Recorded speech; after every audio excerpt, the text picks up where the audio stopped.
হরে কৃষ্ণ। সকলে কেমন আছেন? আমি খুব ভালো আছি। রাধিকেশাস লাইফস্টাইল ব্লগে আপনাদের সকলকে স্বাগত জানাই। এটি হচ্ছে সেই ভিডিও নেক্সট পার্ট। আমরা এখন বিকেল 4:30 মতো বেজে গেছে, তো আমরা এখন ঘুরতে বেরিয়ে গেছি। আর আমরা কে ঘুরতে বেরিয়েছি দেখুন, এখানে বেরিয়েছি আমি, দিব্যপ্রভু, রাহুল প্রভু এবং শুভঙ্কর প্রভু। আমরা 4 জন মিলেই ঘুরতে বেরিয়েছি, খুব দূরে দূরে নয়, একদম সামনাসামনি মন্দিরগুলি। তো ফার্স্ট আমরা চলে এসেছি নিতাই বাড়ি। হ্যাঁ, নিত্যানন্দ প্রভুর ঠিক এখানেই জন্ম হয়েছিল এবং এখানেই তার ষষ্ঠী পুজো হয়েছিল। সবই দর্শন করাবো, কিন্তু আপনারা সামনে যে বড় মন্দিরটি দেখতে পাচ্ছেন, এখানে নিতাই এবং গৌরের খুব সুন্দর বিগ্রহ আছে। তো চলুন আমরা সেখানে গিয়ে আপনাদের দর্শন করাবো। আর দেখতে পাচ্ছেন খুব সুন্দর চারিপাশ ফুল গাছ লাগানো, অপূর্ব সুন্দর। আর আজকে প্রচুর ভক্তের ভিড়ও এখানে। কিন্তু দেখুন, এখানে কোনোরকম ভিডিও করতে দেয় না, কিন্তু আজকে যেহেতু অনুমতি পেয়েছি, তো যার জন্য আপনাদের সকলকে দর্শন করাবো।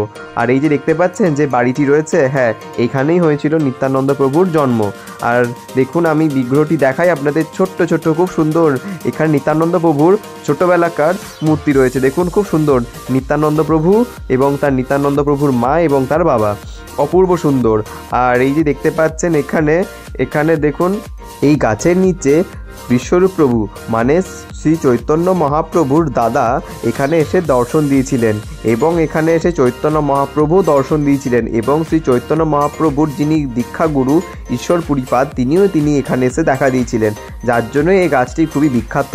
এবং এখানেই হয়েছিল যে সামনে দেখতে পাচ্ছেন ষষ্ঠী মায়ের মন্দির, এখানে কিন্তু নিত্যানন্দ প্রভুর ষষ্ঠী পুজো করা হয়েছিল। আর তার পাশেই যে মন্দিরটি রয়েছে দেখুন, দেখাচ্ছি, এই যে এই মন্দিরটি, এইখানে কিন্তু এটিকে কিন্তু শ্রুতিকা গৃহ বলা হয়।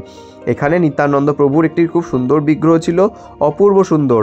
আপনারা যদি এখানে আসেন না, আপনাদের মন প্রাণ অবশ্যই জুড়িয়ে যাবে। আর তারপর এখানে নিত্যানন্দ প্রভুর যে মূর্তিটি অপূর্ব সুন্দর ছিল। আমি ভিডিওতে ভালো করে দেখাতে পারছিলাম না, কারণ কি ভেতরে লাইটটি একদম অল্প ছিল, যার জন্য। তো চলুন এখন আমরা চলে যাব নিত্যানন্দ প্রভুর যে বললাম মন্দিরটি, সেই মন্দিরটি দর্শন করতে।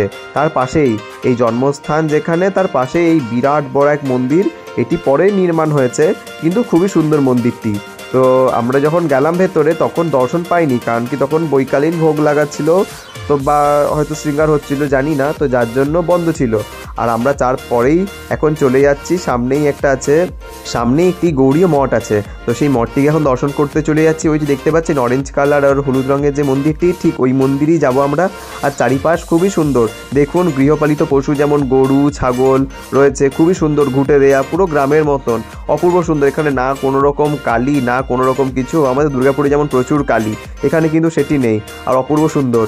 আর আমরা যাওয়ার পথে জলের বোতল কিনে নিলাম, কারণ কি হাঁটু গাড়ার জল নেবো, তো যার জন্য জলের বোতলগুলো কিনলাম। আর দেখুন এখানে প্রভুরা সব মাথায় নিয়ে নিয়েছে, আর সকলে দেখে হাসছে। তা আমি ওই জন্য রাহুল প্রভুর মাথাতেও দিয়ে দিলাম যে চলুন আপনার 3 জন মাথায় নিয়ে, কোনো রকম ব্যালেন্স ছাড়া।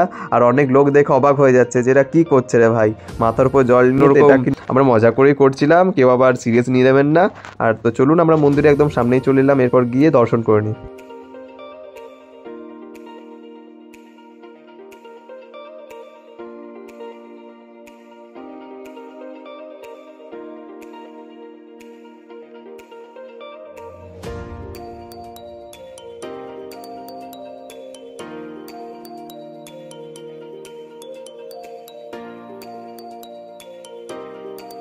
আর এখানের নিতাই গৌরের বিগ্রহ দর্শন করে মন সত্যি ভরে গেল।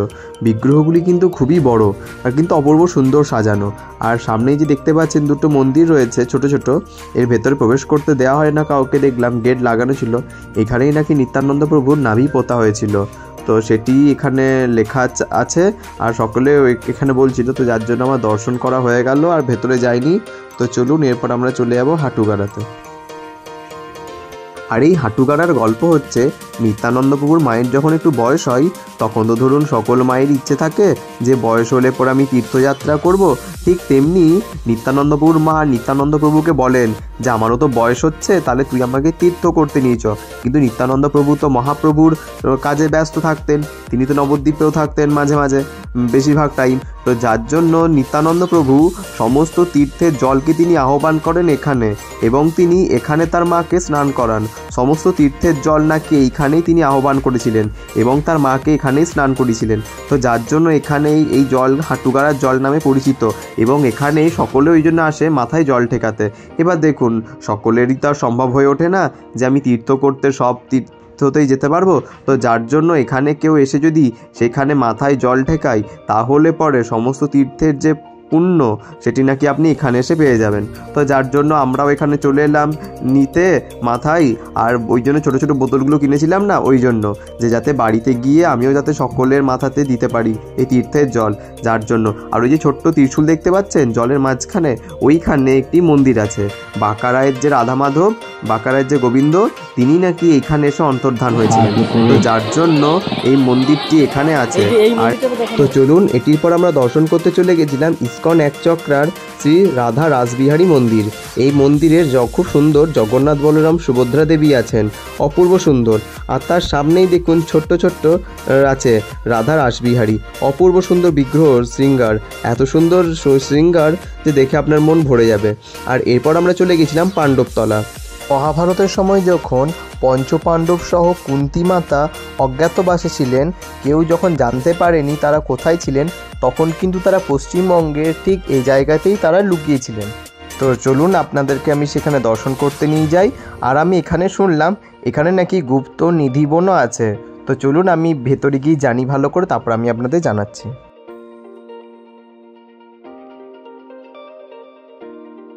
তো এই যে দেখতেই পাচ্ছেন আমার পেছনেই ছিল পাণ্ডবতলা। তো ওখানে তো মোবাইল অ্যালাউ নেই, তো যার জন্য দর্শন করতে পারলাম না। ওখানে কিন্তু ছিল নিতাই গৌর, আর ওখানে পঞ্চপাণ্ডব ছিল, যেমন অর্জুন, যুধিষ্ঠির, ভীম, নকুল, সহদেব, তার সাথে কুন্তী দেবী এবং ব্যাসদেব। আর তার পাশে আছেন রাধা মাধবের মূর্তি। তো ওখানে আর কি এটিকে মানে বীরচন্দ্রপুরের নিধিবনও বলা হয়। বৃন্দাবনে যেমন নিধিবন আছে, সেটি এখানেও আছে। তো চলুন, আমি তো দর্শন করতে পারলাম না, এরপর যাব নিতাই বাড়ি। কারণকে দেখলেন তো নিতাই বাড়িতে তো আমি দর্শন করাতে পারলাম না, তখন ভোগ লাগাচ্ছিল নিতাইকে, তো যার জন্য তখন দর্শন করাতে পারিনি। তো চলুন এখন যাওয়ার পথে দর্শন করে দেবো।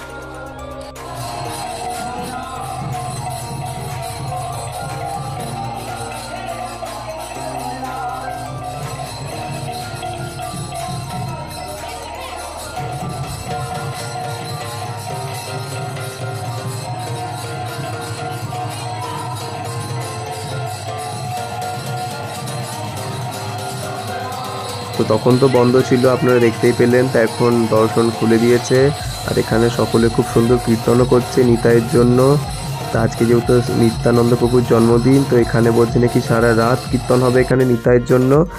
আর নিত্যানন্দ প্রভুর আর গৌরাঙ্গ প্রভুর পাশেই ছিল এই নিতাইয়ের বিগ্রহ, আর তার পাশেই ছিল একটি রাধা মাধবের বিগ্রহ, আর জগন্নাথ বলরাম সুভদ্রা দেবীর, খুবই সুন্দর। তো চলুন, আমরা এরপর চলে গেছিলাম বাঁকারায় দর্শন করতে। বললাম না যে ওই হাঁটুগাড়াতে যে বাঁকারায় অন্তর্ধান হয়েছিলেন, সে বাঁকারায় বিগ্রহ এই মন্দিরেই আছেন। তো এই মন্দিরেও কিন্তু মানে ভিডিও অ্যালাউ নেই, তো যার জন্য আমি দর্শন করাতে পারলাম না আপনাদের। আমি ভেবেছিলাম হয়তো যে ফার্স্ট হয়তো যে ভিডিও অ্যালাউ আছে, কিন্তু বলছে না এখানে বাঁকারাইকে দর্শন করানো যায় না। তো যার জন্য আমি আর দর্শন করাতে পারলাম না বাঁকারাইকে। আর এটি ছিল সেই জগন্নাথ মন্দির। এখানে নিত্যানন্দ প্রভু নাকি এই জগন্নাথ বলরাম সুভদ্রাকে তিনি নিজের হাতে সেবা করতেন। তো এই মন্দিরেও অ্যালাউ মানে ভিডিও অ্যালাউ নেই, তো যার জন্য আমি আপনাদের দর্শন করতে পারলাম না। আর দেখুন, আমরা হাঁটতে হাঁটতে এই বাড়িটি কিন্তু আমার খুব সুন্দর পছন্দ হয়ে গেছিলো। দেখুন, দুতলা বাড়ি, মাটির বাড়ি কিন্তু দুতলা, আবার সামনে বেলকুনিও দেওয়া আছে, অপূর্ব সুন্দর লাগছিল। আর এটি তো নেক্সট দিন, তারপর রাতে আর কিছু ভিডিও করিনি আমরা, রাতে প্রসাদ পেয়ে নিয়েছিলাম, তারপর কীর্তন শুনছিলাম, জব করছিলাম, তার ভিডিও করিনি। এটি হচ্ছে নেক্সট দিন, আমরা এখন বেরিয়ে যাচ্ছি। নিত্যানন্দ প্রভুকে এখন মঙ্গল আরতি দর্শন করা হয়ে গেছে, তখন ভিডিও করিনি, চার্জ ছিল না বলে। আর এখন দর্শন করেই আমরা বেরিয়ে যাব দুর্গাপুরের উদ্দেশ্যে। বাইকে করে এসেছি, বাইকে করেই আবার বেরিয়ে যাব। তো লাস্টবার দর্শন করে নিলাম এখানকার ভগবানকে, খুবই সুন্দর দিনটি কাটলো। রবিবার এবং সোমবার, বুঝতেই পারলাম না যে এই দুটি দিন কী করে কাটলো, আর খুবই সুন্দর লেগেছে। ওটাই ভগবানের কাছে প্রার্থনা করি যাতে আবার আমরা আসতে পারি এইখানে। তো চলুন, আমরা এখন আবার বেরিয়ে পড়েছি। তবে আমরা এবার আর পাণ্ডবেশ্বর খণ্ডার হয়ে যাব না, আমরা এবার সিউড়ি হয়ে যাব। সিউড়ি, তারপর ওই জয়দেব হয়ে, ওর দিকে দুর্গাপুর শর্ট হবে জয়দেব হয়ে গেলে।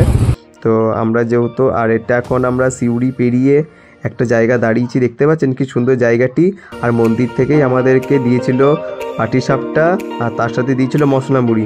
যেহেতু ধরুন যেতে অনেকক্ষণ টাইম লাগবে, 2-3 ঘন্টার বেশি লাগবে, তো যার জন্য আমাদেরকে বলেছিল যে কোথাও দাঁড়িয়ে একটু প্রসাদ পেয়ে নেওয়ার জন্য। তো এখন এখানে আমি, রাহুল প্রভু, দিব্য প্রভু আর একজন প্রভু ছিলেন, আমরা 4 জন মিলে এখন প্রসাদ পেয়ে নিলাম। পিকনিকও করে নিলাম ছোটো মতো একটা। আর তারপর এটা হচ্ছে জয়দেব ইস্কন। আমরা যেহেতু জয়দেবের পাশ দিয়েই যাচ্ছিলাম, তো যার জন্য আমরা জয়দেবের একটু দর্শন করে নিলাম। জয়দেব মন্দির আর ঢুকিনি, কারণ কি আবার ওখানে ঢুকতে গেলে ধরুন দেরি হবে, তো যার জন্য আমরা জয়দেব ইস্কনে দিব্যবাবুকে ছেড়ে আমরা এখন বেরিয়ে পড়লাম দুর্গাপুরের উদ্দেশ্যে। দুর্গাপুর ধরুন ঢুকেই গেছি আমরা এখন বলতে গেলে, আর খুব জোর 10 মিনিট লাগবে আমাদের বাড়ি আসতে। তো আশা করি ভিডিওটি আপনাদের খুব ভালো লেগেছে। যদি ভিডিওটি ভালো লেগে থাকে লাইক করবেন, শেয়ার করবেন, সাবস্ক্রাইব করবেন। হরে কৃষ্ণ।